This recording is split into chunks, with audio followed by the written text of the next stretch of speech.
Powers of 10, like you saw in the last screencast, are frequently used to express both large and small numbers. So let's quickly review powers of 10. 10 to the 0 is 1, 10 to the 1 is 10, 10 squared is 100. Every time you increase the exponent by 1, you are tacking on an extra factor of 10. So 10 cubed is equal to 10 squared times an additional 10, which would give you 1,000.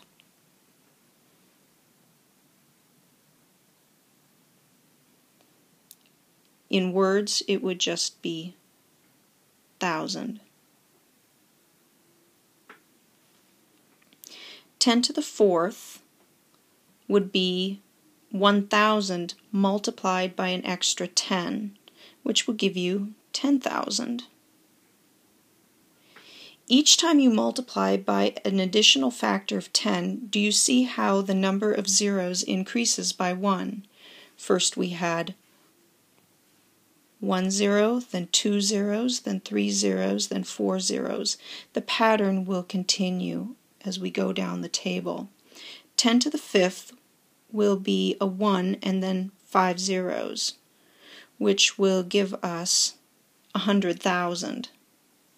10 to the 6th is a 1 followed by 6 zeros.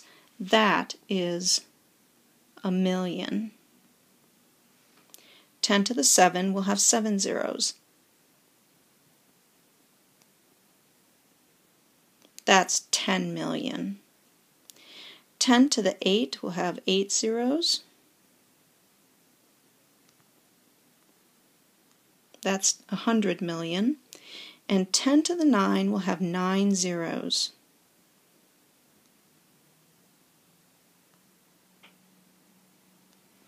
This is a billion. Large numbers are frequently expressed in terms of millions and billions. So the exponents 10 to the 6 and 10 to the 9 will come up very frequently. Now, let's talk about small numbers. 10 to the negative 1. According to our exponent properties, that is the same as 1 over 10 to the 1, which of course is 1/10. Written as a decimal, it's 0.1, and we call it a tenth. 10 to the negative 2, according to our exponent properties, is 1 over 10 squared. 10 squared is 100, so this is 1/100th. Written as a decimal, 0.01, and we call it a 100th. As we go down the table, the power of 10, even though it's negative, it grows by 1, and as it grows, the number of zeros in the denominator will increase by 1 each time. So the pattern you're seeing here will continue as we move down. The number of zeros in the denominator will grow by 1, and the number of zeros behind the decimal point will also continue to grow. Let's see how this plays out. 1 over 10 cubed is 1 over 10 cubed. 10 cubed is 1,000. So the fraction is 1,000th. As a decimal point, it looks like that. And we call this 1,000th.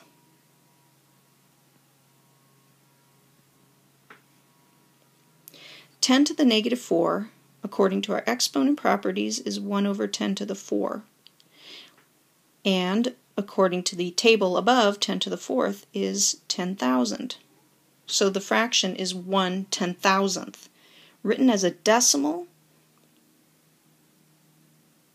it looks like this. So you can see that the number of zeros behind the decimal point continues to grow. This number would be referred to as a 10,000th.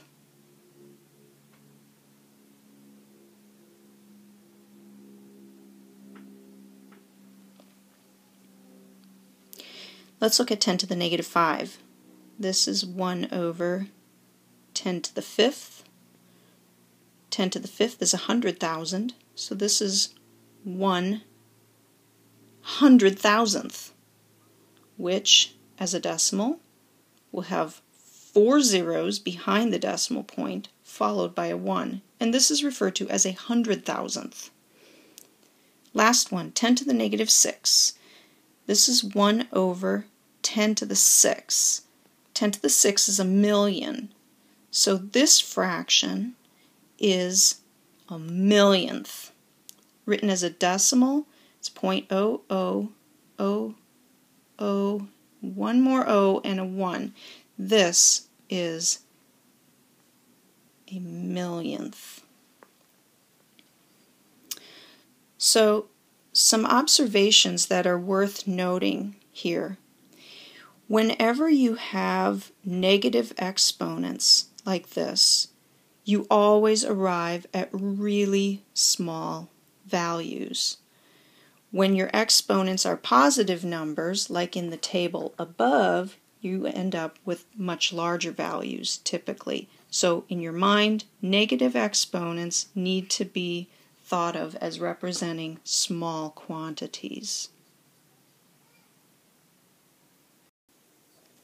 Example 1.5. Express each of the following as a decimal. You may use your calculator if you need to. Before jumping into the different parts of this example, it's worth taking a moment to think about what's going on here. In part A, we're multiplying a number by 10 squared. 10 squared, because we're multiplying by a positive power of 10, we should expect an answer that's fairly large. In part B, we're multiplying a number by a negative power of 10, a small number, so we should expect our answer to be a relatively small number. In part C, we're taking a number and we're multiplying it by a positive power of 10, so we should expect a number that is relatively large. Let's go ahead and work part A. 3.758 is being multiplied by 10 squared. 10 squared is 100. If you worked this out on your calculator, you would find you get 375.8. Let's look at B. 46.21 times 10 to the negative 1. By referring back to the table on the previous page, we know that 10 to the negative 1 is the same thing as 1/10. If we perform this multiplication, we find that the answer is 4.621. Part C. Here we're taking 0.08 and we're multiplying by 10 to the 4th. Again, from the table on the previous page, we know that 10 to the 4th is really 10,000. If we perform this multiplication, we find that we arrive at an answer of 800. Notice that the answers in the example above could have been obtained by simply moving the location of the decimal point. So let's go back and look at each of these three parts. In part A, I was multiplying 3.758 by 10 squared and I got 375.8. I could have arrived at this answer by taking 3.758 and moving the decimal point 2 places to the right. That's the effect of multiplying by 10 squared. You move the decimal point 2 places to the right. Let's look at part B. I took 46.21, multiplied by 10 to the negative 1, and arrived at 4.621. I could have arrived at this answer by taking the 46.21 and simply moving the location of the decimal point 1 place to the left. That's the effect of multiplying by 10 to the negative 1. You're moving the decimal point 1 place to the left. Let's look at part C. Here we were taking 0.08 and multiplying by 10 to the fourth. The result was 800. We could have obtained the 800 by starting with the point 0.08 and moving the location of the decimal point 4 places to the right. If we'd done that, we would have arrived at 800. That's the effect of multiplying by 10 to the fourth. Let's go down here to summarize what we've just seen. In general, multiplying a number by 10 to the n, where n is positive, it results in the movement of a decimal point n places to the right. Similarly, multiplying a number by 10 to the negative n, where n is positive, it results in the movement of the decimal point n places to the left. Knowing this will make it hugely helpful when we end up wanting to work with powers of 10. Example 1.6. By moving the decimal point the appropriate number of places left or right, determine the decimal value of each of the following, and then give the description of this number. Go ahead and pause the recording now. Work the parts of this example on your own, and then continue playing the recording to see the example worked out. Okay, let's go ahead and work part A. It's worth noting at the beginning here that when we write 2.4 times 10 to the 9, if you recall from the preceding page, 10 to the 9 is a billion. So this number that is written here is the same thing as 2.4 billion. We'll come back and talk about that again later, but for right now, it's useful to just recognize that. If we want to write this out as a decimal, we're multiplying 2.4 times 10 to the 9. This suggests that we should take the number 2.4 and move the decimal point 9 places to the right. Let's go ahead and do that. So I'm going to start by writing my 2 and my 4. The decimal point was located right here between the 2 and the 4, and I'm just going to move it over 9 places. 1, 2, 3, 4, 5, 6, 7, 8, 9. That's the new location of the decimal point. All of these places in between get filled in with zeros. And so the number we arrive at in the end, let's see, where do we put the commas? There's a comma here, and a comma here, and a comma here. So it's 2, comma, 4, 0, 0, 0, 0, 0, 0, 0, 0. 2.4 billion. Or this could be stated as 2,400,000,000. A very large number. Now let's look at part B. In part B, we're taking 6.9 and we're multiplying by 10 to the negative 3. We're multiplying by a negative power of 10, so we should arrive at a small number. To figure out what the answer equals, we should move the decimal point 3 places to the left in this case. So we're going to start by writing the 6 and the 9. The decimal point is currently sitting right here between the 6 and the 9. I'm going to move it 3 places left. 1, 2, 3. So this is the location of the new decimal point, and I fill in these spots with zeros. I'll write that a little more neatly. 0.0069. The initial 0 that I wrote in here is not strictly necessary. To give a verbal description of what this number represents, notice that the 6 is in the thousandth spot and the 9 is in the 10,000th spot. So this decimal is 69 ten-thousandths. It is a very small value. The expressions in the last example, namely 2.4 times 10 to the 9 and 6.9 times 10 to the negative 3, they illustrate convenient ways of writing large and small numbers.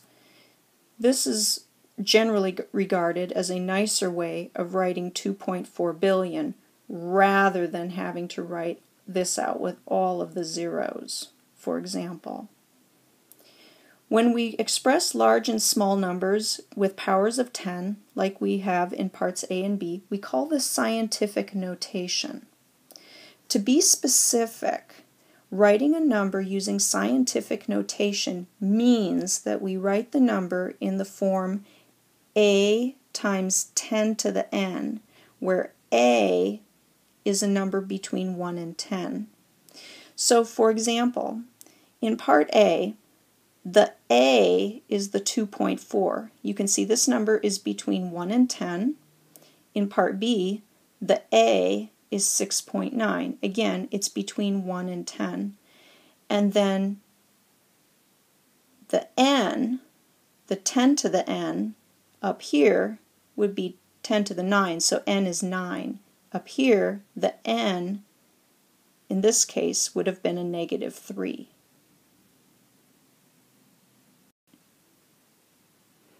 Example 1.7. Write each of the following numbers using scientific notation. Let's look at part A. To write a number in scientific notation, remember our goal is to take the number and write it in the form A times 10 to the n, where A is a number between 1 and 10.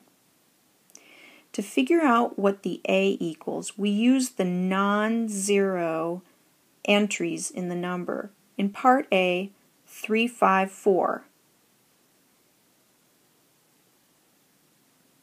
will give us the A. I locate the decimal point between the 3 and the 5 because that will give me a number between 1 and 10. So 3.54, that's my A. Then I have to figure out what power of 10 3.54 is multiplied by in order to give me 35,400. And to figure out what the power of 10 is, I can do that by noticing how many places the decimal point has moved. So if I take 3.54 and I multiply and I move the decimal point 1, 2, 3, 4 places over, I should arrive at 35,400. So the power of 10 must have been 4.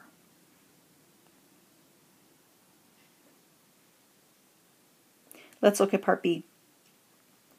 In part B, the A value is found by starting with the non-zero entries, 2, 1, 3. I position the decimal point between the 2 and the 1 because that gives me a number between 1 and 10. Now I have to figure out what power of 10 2.13 needs to be multiplied by in order to give me this value. I can figure that out by noticing how many places the decimal point moved. If I look at this value here and I imagine the decimal point between the 2 and the 1, in order to arrive at this number, the decimal point moved several places to the left. Let's count the decimal places. 1, 2, 3, 4, 5. It moved 5 places to the left. So I must have been multiplying 2.13 times 10 to the negative 5. It's worth noting that people commonly express certain large numbers in millions or billions. It's important to know how to interpret this. For example, suppose we take 12.5 million. There are other ways of representing this. Remember that a million is the same thing as 10 to the 6. So 12.5 million is really the same thing as 12.5 times 10 to the 6. If I go ahead and multiply this out, which effectively means I'm moving the decimal point 6 places to the right, I arrive at 12,500,000. If I choose to write this in scientific notation, I would take the 1, 2, 5, position the decimal point between the 1 and 2 so that I have a number between 1 and 10, and then I would figure out what power of 10 1.25 is multiplied by in order to give me 12,500,000.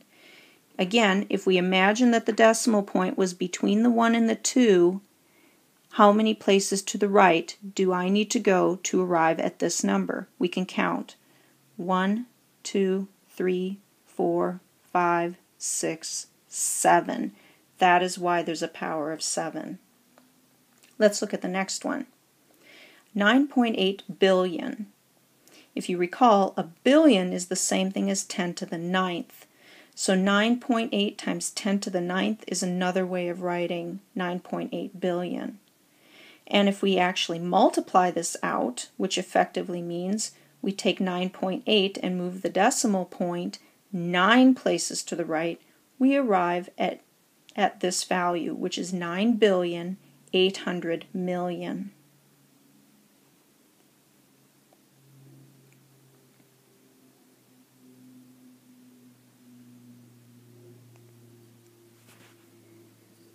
Example 1.8.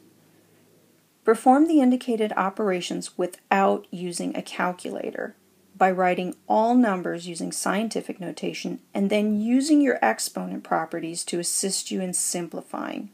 Express your answer using scientific notation. It's worth noting that this example illustrates the kinds of calculations that people who are doing real-world applications are likely to find. Let's look at part A. Okay, we're taking a relatively small number and we're multiplying it by a relatively large number. Let's figure out what the result is going to be. First of all, let's write the small number in scientific notation. I start off with the 2. The decimal point is assumed to be right after the 2. And I multiply this by a power of 10.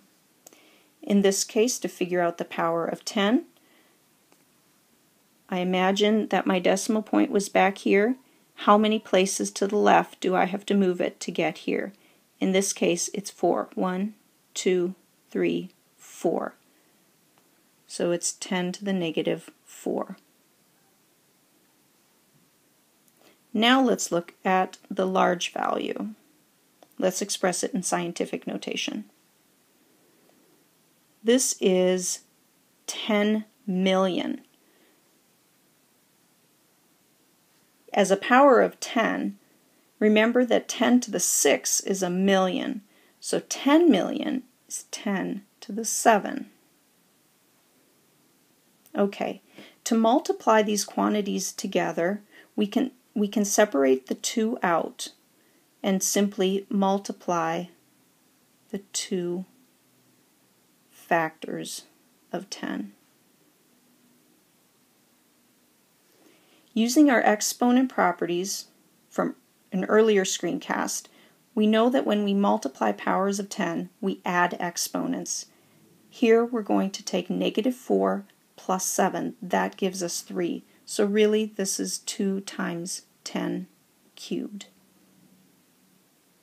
Let's look at part B. 50 million is the same as 50 times 10 to the 6, because 10 to the 6 is a million. And 30 billion, that's 30 times 10 to the 9, because 10 to the 9 is a billion. Again, As we've done before, we may find it helpful to split this fraction into two fractions so that we're able to isolate the powers of 10. So I'm going to write this as 50 over 30 times 10 to the 6 over 10 to the 9. Now we can simplify each fraction separately. Let's look at 50 over 30. Let's reduce this to lowest terms. 50 and 30 each have a common factor of 10. I can rewrite 50 as 5 times 10. I can rewrite 30 as 3 times 10. And the 10s can be canceled. Now let's look at the fraction involving the powers of 10. Because I'm dividing, our exponent properties tell us we should subtract the exponents. 6 take away 9 is negative 3, so this is 10 to the negative 3. So what we arrive at is 5/3 times 10 to the negative 3. 5/3 is 1 2/3, or written as a decimal, it's 1.6 repeating times 10 to the negative 3. Now let's look at part C. 2 is being divided by a very small number. It's 10 to what power? Well, let's see if we can figure it out. If I imagine that the decimal point was originally right here after the 1, how many decimal places to the left do I have to move it in order to arrive at the actual value? Let's see if we can figure it out. 1, 2, 3, 4, 5, 6, 7, 8, 9, 10. So this value in the denominator must be 10 to the negative 10. Okay. Now we need to simplify the fraction. 10 to the negative 10, according to one of our exponent properties, is the same thing as 1 over 10 to the 10. So this is what we call a complex fraction. It's a fraction of fractions. In other words, a fraction nested inside another fraction. Simplifying these kinds of fractions can be made simpler by simply rewriting this in another form. Another way of thinking about this is to write it as 2 divided by 1 over 10 to the 10. And we know that dividing by 1 over 10 to the 10 is the same thing as multiplying by the reciprocal. Therefore, the answer is 2 times 10 to the 10.